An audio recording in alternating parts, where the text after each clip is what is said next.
بسم اللہ الرحمن الرحیم. عزیز طلباء، آج ہمارے کتاب کے تیسرے چیپٹر کا 5واں لیکچر ہم آج سنیں گے. چیپٹر نمبر 3، اس کا لیکچر نمبر 5 یہ ہم آج سننے جا رہے ہیں. اس لیکچر میں بیٹا ہم دیکھیں گے کہ پاکستان کے طبعی خد و خال کیا ہیں.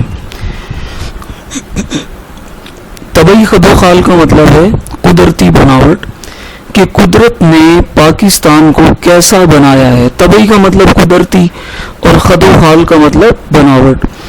پاکستان کی سطح مختلف طبعی خد و خال یعنی قدرتی بناوٹوں پر مشتمل ہے.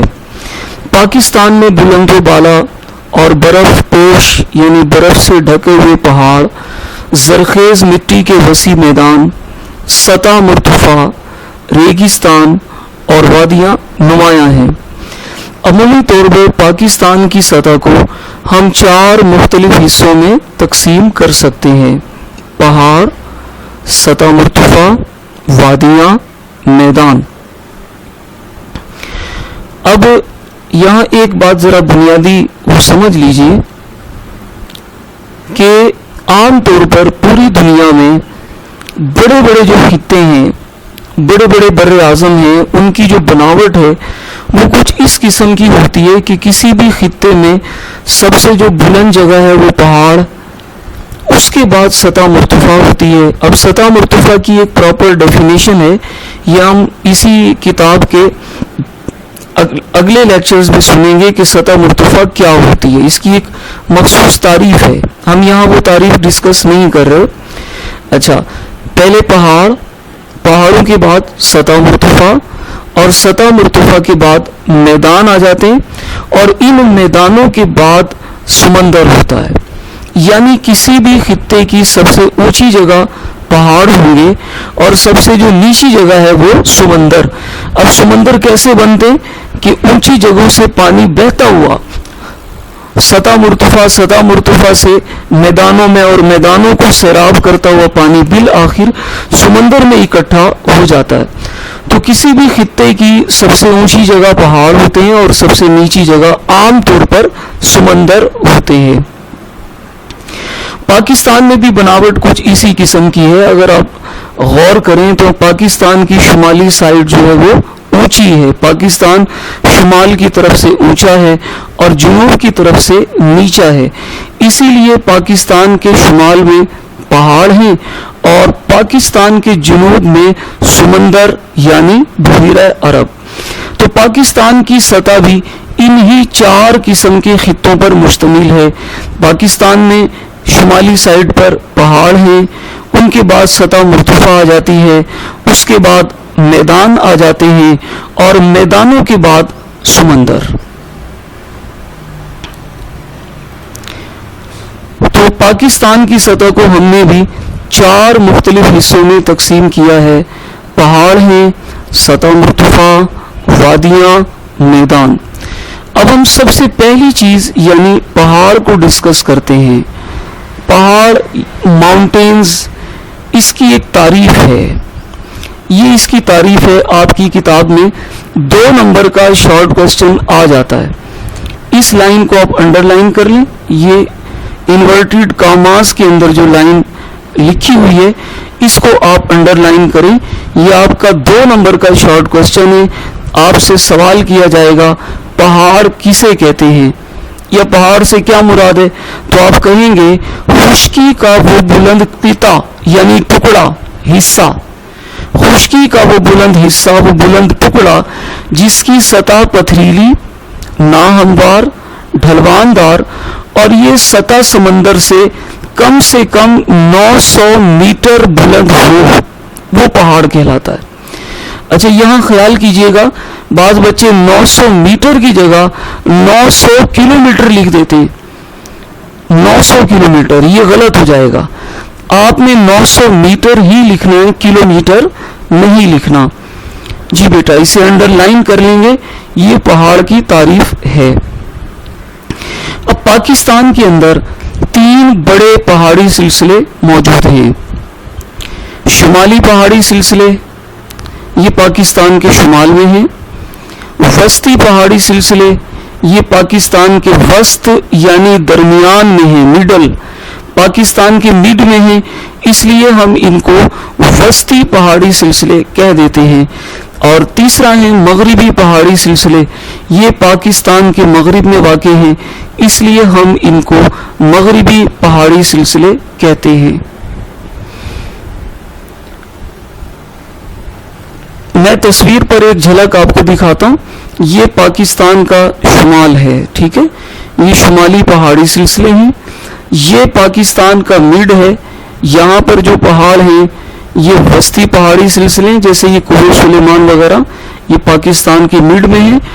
اور یہ سائیڈ پاکستان کی مغرب ہے, یہ افغانستان کے ساتھ والے جتنے علاقے, ان کو ہم مغربی پہاڑی سلسلے کہتے ہیں, ٹھیک ہے.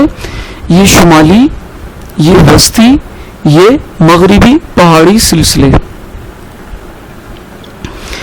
اب ان پہاڑی سلسلوں میں بھی ہم سب سے پہلے شمالی پہاڑی سلسلوں کو ڈسکس کرتے ہیں.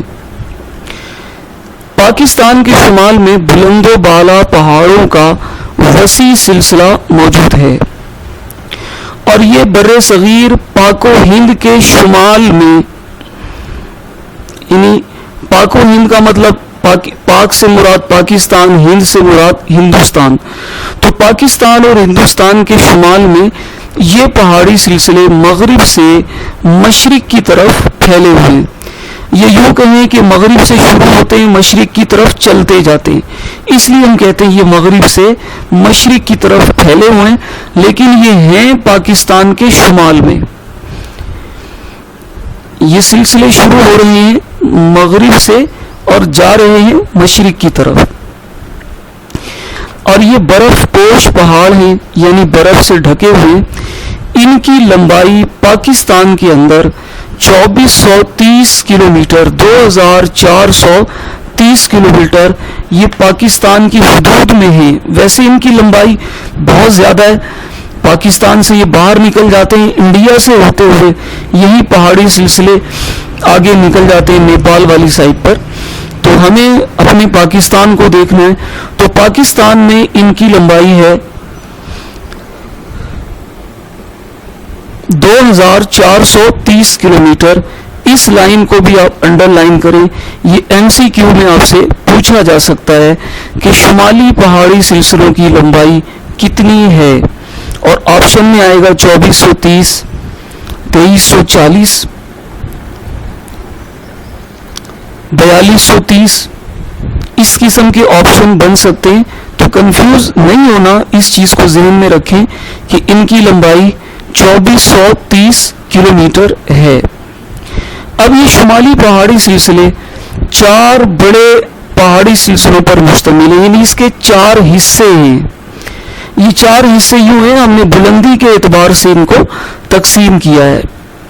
ان چاروں حصوں کی بلندیاں چونکہ الگ الگ ہیں, تو ہم نے ان کے 4 حصے بنائے. دیکھیں آپ کی آسانی کے لیے, یہ دیکھیں, یہ 4 سلسلے ہیں, یہ پاکستان کے شمال میں, ٹھیک ہے. ٹوٹل یہ شمالی پہاڑی سلسلے, اس کے 4 حصے ہیں بیٹا. سب سے پہلے جہاں سے یہ شروع ہوتا ہے وہ ہے شوالک.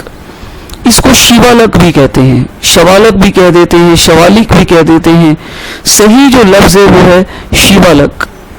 شیوالک کے پہاڑی سلسلے, ان کی بلندی 900 میٹر. اس کے اوپر پیر پنجال کے پہاڑی سلسلے, جنہیں ہم ذیلی ہمالیہ بھی کہتے ہیں, ذیلی ہمالیہ, ہمالیہ صغیر, اس کو ہم ہمالیہ صغیر کہتے ہیں, ٹھیک ہے. اور پھر ان کی بلندی ہے 1800 سے 4600 میٹر. آپ نے کلومیٹر نہیں بولنا, میٹر. پھر پیر پنجال کے اوپر کی طرف, یعنی اس کے بالکل شمال میں, یہ ہمالیہ کبیر ہے, ہمالیہ کبیر. اس کی بلندی تقریباً 6500 میٹر. ایوریج ہائٹ, اوسط بلندی اس کی یہ ہے. پھر پھر ہمالیہ کبیر کے شمال میں اوپر کی طرف قراقرم کے پہاڑی سلسلے جن کی اوسط بلندی تقریباً 7000 کلومیٹر ہے، ایوریج ہائٹ ان کی. ٹھیک ہے، تو یہ بات آپ نے ذہن میں رکھنی ہے کہ یہ چاروں پہاڑی سلسلے پاکستان کے شمال میں ہیں. سب سے پہلے شیوالک 900 میٹر ہائٹ ہے. شیوالک کے شمال میں پیر پنجال جس کو ہم ہمالیہ صغیر بھی کہہ رہے ہیں، ٹھیک ہے، اور اس ہمالیہ صغیر یا پیر پنجال کے پھر شمال میں ہمالیہ کبیر آئے گا جس کی بلندی 6500 میٹر ہے. ہمالیہ کبیر کے شمال کی طرف ہم چلیں گے تو قراقرم ہے جس کی بلندی 7000 میٹر ہے. اب اگر اوپر سے نیچے کی طرف آئیں تو آپ یہ کہہ سکتے ہیں کہ قراقرم کے جنوب میں ہمالیہ کبیر، ہمالیہ کبیر کے جنوب میں ہمالیہ صغیر یا پیر پنجال، اور ہمالیہ صغیر کے جنوب میں شیوالک.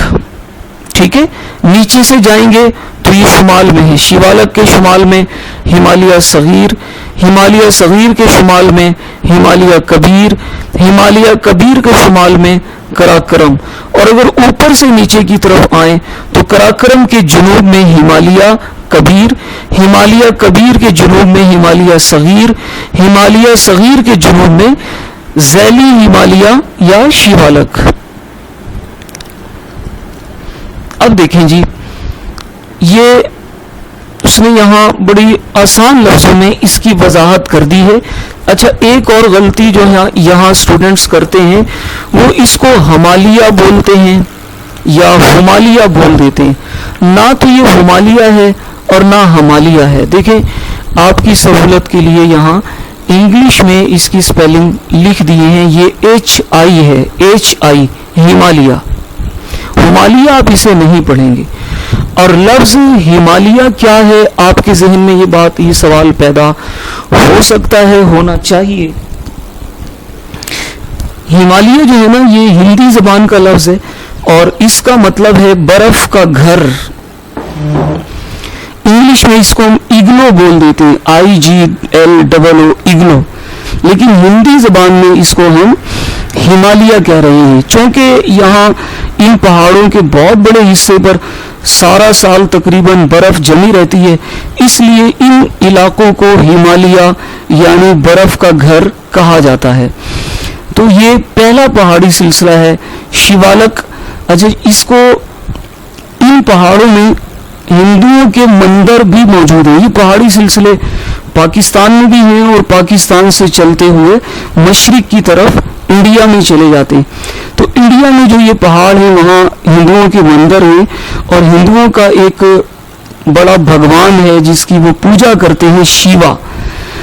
اسی شیوا کے نام کے مندر انڈیا کے پہاڑوں میں موجود ہیں اور تقسیم سے پہلے یہ پورے پہاڑی سلسلے شیوالک یعنی شیوا کے پہاڑ کہلاتے تھے. تو ان کا وہی نام ابھی بھی چلا آ رہا ہے، شیوالک. تو بہرحال ہم اپنے پاکستان میں اس کو ذیلی ہمالیہ کہتے ہیں، ذیلی ہمالیہ، شیوالک بھی کہہ دیتے ہیں. ٹھیک ہے جی. یہ پہاڑیاں دریائے سندھ کے مشرق میں واقع ہیں اور یہ کوہستان ہمالیہ کی جنوبی شاخ ہیں. جیسے کہ میں نے ابھی آپ کو کہا، پھر میں آپ کو تصویر پر دکھا دوں. یہ دیکھیں، یہ پورا ہمالیہ ہے اور ہمالیہ کی یہ جنوبی شاخ ہے. یہاں دریائے سندھ بہتا ہے، اس جگہ پر دریائے سندھ بہتا ہے. تو دریائے سندھ کے مشرق میں یہ پہاڑ موجود ہیں اور ہمالیہ کی یہ جنوبی شاخ ہے. تو یہی بات یہاں پڑھ لیتے ہیں. یہ پہاڑیاں دریائے سندھ کے مشرق میں واقع ہیں اور کوہستان ہمالیہ کی یہ جنوبی شاخ ہے اور یہ شرقاً غرباً پھیلی ہوئی ہے. یہ دیکھ لیں، یہ آپ کی سائڈ مغرب ہے، یہ سائڈ مشرق ہے. تو یہ ادھر مغرب سے شروع ہوتے ہوئے مشرق میں چلے جاتے ہیں. یہی شیوالک آگے انڈیا میں بھی جا رہا ہے، اس کا کافی سارا حصہ انڈیا میں موجود ہے. تو یہ پہاڑیاں مغرب سے مشرق کی طرف پھیلی ہوئی ہیں. آپ غرباً شرقاً کہیں وہ بھی ٹھیک ہے, آپ شرقاً غرباً کہہ دیں, یعنی یوں کہہ دیں کہ یہ مشرق سے مغرب پھیلی ہوئی ہیں تو وہ بھی ٹھیک ہوگا. تو اس نے یہاں لکھا یہ شرقاً غرباً پھیلی ہوئی ہیں. اس سلسلے کو شیوالک کا پہاڑی سلسلہ کہتے ہیں. بلندی اس کی تقریباً 900 میٹر ہے. ہزارہ اور مری کے جنوب میں واقع پبی ہلز, یعنی یہ پہاڑیاں دراصل ہزارہ اور مری کے جنوب میں ہیں. ٹھیک ہے نا, آپ نے ابھی یہ بات پڑھ لی ہے. یہاں پھر دیکھیں مری اور ہزارہ یہاں ہیں, یہ جس کو آپ پیر پنجال دیکھ رہے ہیں نا یہاں ہیں. اب مری اور ہزارہ کا جنوب ظاہر نیچے بنے گا. ٹھیک ہے, تو اس نے کہا کہ یہ پہاڑیاں مری اور ہزارہ کے جنوب میں واقع ہیں اور ان کی مشہور پہاڑیاں ہیں پبی ہلز. یہ پہاڑیوں کا نام ہے پبی ہلز. ان کا مغربی حصہ پاکستان میں جبکہ مشرقی حصہ بھارت میں ہے. جیسے میں نے ابھی آپ کو کہا کہ یہ مغرب سے مشرق کی طرف پھیلی ہوئی ہے. ٹھیک ہو گیا بیٹا. نیکسٹ ہمارا پہاڑی سلسلہ اسی ہمالیہ کا دوسرا حصہ ہے, ہمالیہ صغیر, لیسر ہمالیہ ہلز. یہ بھی پہاڑی سلسلہ مغرب سے مشرق تک شیوالک کی پہاڑیوں کے شمال میں, یعنی ان کے جنوب میں شیوالک ہے اور شیوالک کے شمال میں یہ ہے. تو شیوالک کے شمال میں ان کے متوازی یعنی پیرالل, ان کے برابر پھیلا ہوا ہے. پھر تصویر دیکھیں گے, یہ دیکھیں جی, شیوالک کے شمال میں یہ پہاڑی سلسلہ واقع ہے اور شیوالک کے متوازی ہے اور یہ پاکستان سے چلتا ہوا آگے انڈیا میں جا رہا ہے. تو شیوالک کی پہاڑیوں کے شمال میں اور ان کے متوازی پھیلا ہوا ہے. اس سلسلے کا بلند ترین پہاڑی سلسلہ پیر پنجال. اس سلسلے کی بلندی 1800 میٹر سے لے کر 4600 میٹر تک ہے.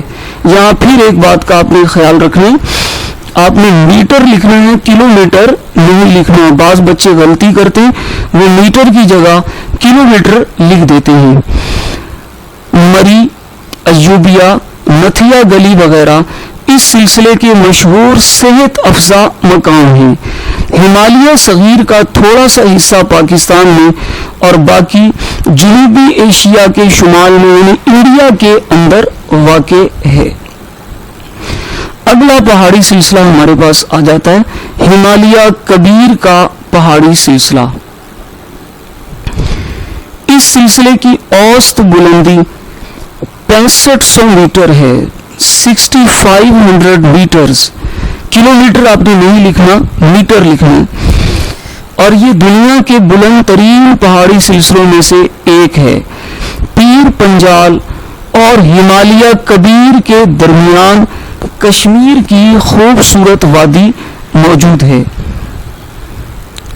یہ پھر تصویر دیکھ لیں, وہی اسکیچ آپ کو میں دکھاتا ہوں. یہ دیکھیں, اس جگہ پر یہ پیر پنجال ہے جس کو ہم نے ہمالیہ صغیر بھی کہا, اس کو ہم ہمالیہ کبیر کہہ رہے ہیں.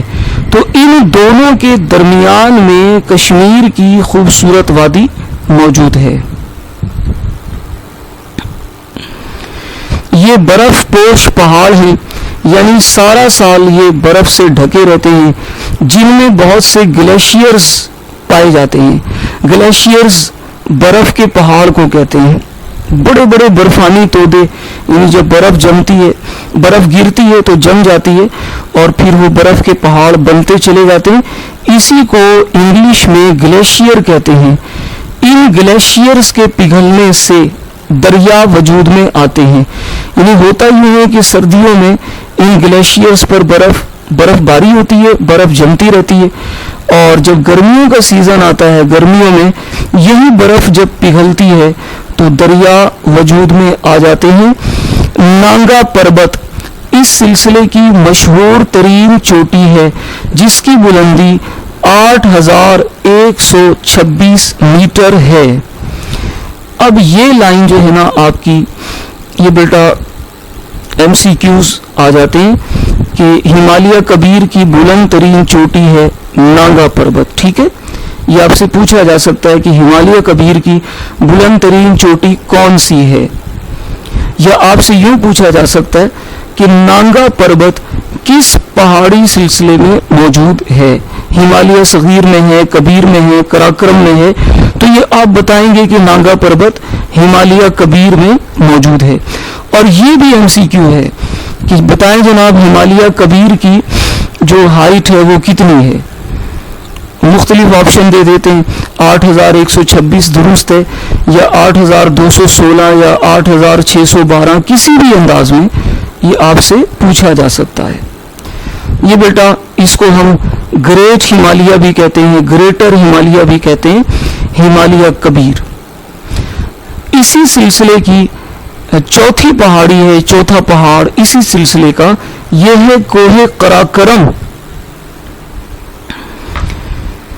قراقرم کشمیر اور گلگت میں چین کی سرحد کے ساتھ ہمالیہ کبیر کے شمال میں مغرب سے مشرق کی طرف پھیلا ہوا ہے. ٹھیک ہے، اب میں آپ کو تصویر پھر دکھاتا ہوں. یہ دیکھیں، یہ شیوالک تھا، اس کے شمال میں ہمالیہ صغیر یا پیر پنجال، اس کے شمال میں ہمالیہ کبیر، اور پھر ہمالیہ کبیر کے شمال میں ہمارے پاس قراقرم ہے. اور یہاں ہماری چائنا کی سرحد ہے. یہ پاکستان سے چلتا ہوا چائنا کی طرف کراس کرتا ہوا نکلتا ہے. انہی پہاڑی سلسلوں میں شاہراہ قراقرم اور اسی میں درہ خنجراب، یہی شاہراہ قراقرم یا شاہراہ ریشم یا سلک روٹ اسی قراقرم کے درہ خنجراب سے گزرتی ہوئی پاکستان اور چین کو آپس میں ملا دیتی ہے. یہ دیکھ لیں جناب، آپ کے پاس یہ ہمالیہ کے علاقے آ گئے پاکستان میں، اور ہمالیہ کبیر کے بالکل شمال میں قراقرم، اور قراقرم کا پہاڑی سلسلہ یہ چلتا ہوا چین تک چلا جاتا ہے. ٹھیک ہو گیا، یہ بات آپ کے لیے مزید یہاں آسان ہو گئی ہوگی. اب اس کو پھر ہم کتاب میں پڑھتے ہیں. قراقرم کشمیر اور گلگت میں چین کی سرحد کے ساتھ ساتھ ہمالیہ کبیر کے شمال میں مغرب سے مشرق کی طرف پھیلا ہوا ہے. اوسط بلندی 7000 میٹر ہے. اہم ترین چوٹی، اس کی بلند ترین چوٹی ہے گاڈ ون آسٹن. اس کو گوڈون نہیں پڑھنا، گوڈون آپ اسے نہیں پڑھیں گے. ٹھیک ہے، بعض بچے اس کو گوڈون پڑھتے ہیں. اس غلطی سے بچانے کے لیے انگلش میں یہاں لکھ دیا ہے گاڈ ون آسٹن. یہ اس انگریز کا نام ہے جس نے اس چوٹی کو مطلب یوں کہیں کہ دریافت کیا تھا اور کہا تھا کہ یہ دنیا کی دوسری بلند ترین چوٹی ہے. اس کو ہم K2 بھی کہتے ہیں، قراقرم 2، K فار قراقرم اور 2. ٹھیک ہے نا. اب اس کو K2 کیوں کہتے ہیں؟ تو یہ اس کی دوسری بلند ترین چوٹی ہے، اس لیے اس کو قراقرم 2 کہتے ہیں. K1 کہاں ہے؟ K1 وہ اسی پہاڑی سلسلے کے اندر موجود ہے، اور وہ آپ کے چائنا سے گزرتی ہوئی نیپال تک یہ پہاڑی سلسلے چونکہ پہنچ جاتے ہیں. یہ یہاں آپ کی سہولت کے لیے لکھ دیا ہے کہ دنیا کی سب سے بلند ترین چوٹی ماؤنٹ ایوریسٹ جو کہ نیپال میں واقع ہے، اس کی بلندی 8848 میٹر ہے. K2 کی ہائٹ 8611 اور K1 کی ہائٹ 8848 میٹر ہے. تو اس ماؤنٹ ایوریسٹ کو ہم K1 بھی کہتے ہیں اور اس کو ہم K2 بھی کہتے ہیں. پاکستان کی شاہراہ ریشم یا سلک روٹ یا شاہراہ قراقرم اسی سلسلے میں سے گزر کر درہ خنجراب کے راستے چین تک جاتی ہے.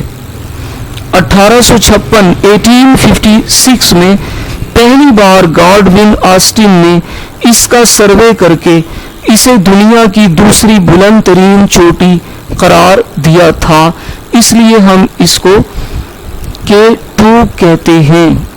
یہ بیٹا آپ کے شمالی پہاڑی سلسلے یہاں تک کمپلیٹ ہو گئے ہیں. ہو سکتا ہے اس میں کوئی آپ کو کنفیوژن ہو رہی ہو. پہلی چیز آپ نے یہ ذہن میں رکھنی ہے کہ آپ کو سمتیں یاد رہیں کہ نقشے میں ہمیشہ اوپر کی طرف شمال، نیچے کی طرف جنوب، دائیں ہاتھ مشرق اور بائیں ہاتھ مغرب ہے. وہ سمتیں سامنے رکھیں. ایک بار یہ لیکچر سننے سے امید ہے آپ کو سمجھ آئے گی. اگر پھر کوئی چیز، کوئی کنسیپٹ کلیئر نہ ہو رہا ہو تو اس لیکچر کو 2 یا 3 بار آپ ضرور سنیں. پھر اگر کوئی کنفیوژن رہ جائے تو بیٹا آپ یہاں رابطہ کر سکتے ہیں. یہ میرے دونوں موبائل نمبرز موجود ہیں، آپ ان پر کال کر کے پوچھ سکتے ہیں، واٹس ایپ کر سکتے ہیں. دونوں نمبرز پر واٹس ایپ ہے، میسیج کر سکتے ہیں. انشاءاللہ آپ کی جو کنفیوژن ہے وہ دور کی جائے گی. نیکسٹ لیکچر ہم انشاءاللہ یہاں سے شروع کریں گے. السلام علیکم ورحمۃ اللہ وبرکاتہ.